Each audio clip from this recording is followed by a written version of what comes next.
Hi, this is Bill Koenig for Straight Circle Martial Arts, and this is protecting your head in a fight so you don't die. Well, happened again. I see this periodically in the paper. Somebody got in a fight, some famous guy, got punched in the face, fell down, hit his head on the ground, and died. It is not the punch that kills you, it's what you fall on.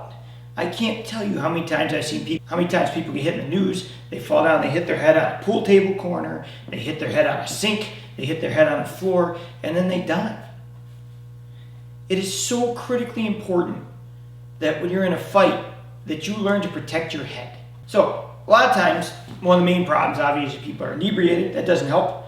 Other problems is people are just too tight. When they fall, they stiffen, and they don't know how to fall properly, and they bang their head. You learn to fall in martial arts, not because you're going to do fancy stuff, not because someone's going to do crazy throws on you, but because on the off chance you stumble, trip, and go down, you need to protect yourself from smashing your head in. There's a couple ways to do this. Number one, what I like to do, when I go down, if I'm in a crowd or I'm near a wall and I can feel it, and you can, when you're getting thrown around a lot and you get used to it, you can kind of feel the environment. You want to get used to covering the back of the head. As you go down, you want to learn to protect that base of the skull, and you want to learn to protect the neck as you go down. If you're getting smashed into a wall, if you're going down into a crowd, I can't tell you how many times I get thrown in class, and somebody will be there and you'll ride down their body and there's a knee. Well, if you don't put that hand there, when you go down, you hit the knee, and it doesn't feel good. So you want to make sure you're riding on the way down. So a lot of times as you fall, I can't tell you how many times you'll ride down and that knee is right there. It is very important that you learn to feel contact to protect yourself going down. Anytime you hit a wall or the floor or a body, this should be here protecting yourself. And how you practice that very simply is you fall a lot. You go down, you fall, you put your hands where they belong, and you protect yourself over and over and over again.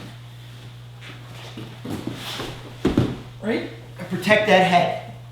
Get used to covering so you don't smash this. The other way you deal with this is if you're going into a wall, is you gotta learn to get that shoulder up or the forearm up. So if I'm going into a wall and I can feel it, it's important that I protect myself with my shoulder. If I just go like that, it doesn't do too well. So you have to be flexible enough in the middle of that fight to where you feel yourself get pushed, you have to fold a little bit and help.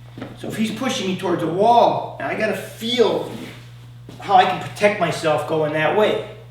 Now, I already know the argument. Nobody can make that decision after they've been punched and their brain scrambled. You're 100% correct. You can't make that decision. That's why you have to practice it so much that it becomes second nature and it pops out. When I'm in class, I don't try to do it. It happens. I don't always fall that way. But if I feel walls or floors, instinctively I start helping myself to protect myself. So keep that in mind. One stupid fight, one stupid punch, someone falls down, someone's dead. That's how fast it happens. So, number one, don't get in fights. But number two, God forbid you do, get used to the fact that you may have to protect yourself so your loved ones don't end up missing you. Thank you for watching. Please help the channel by liking and subscribing.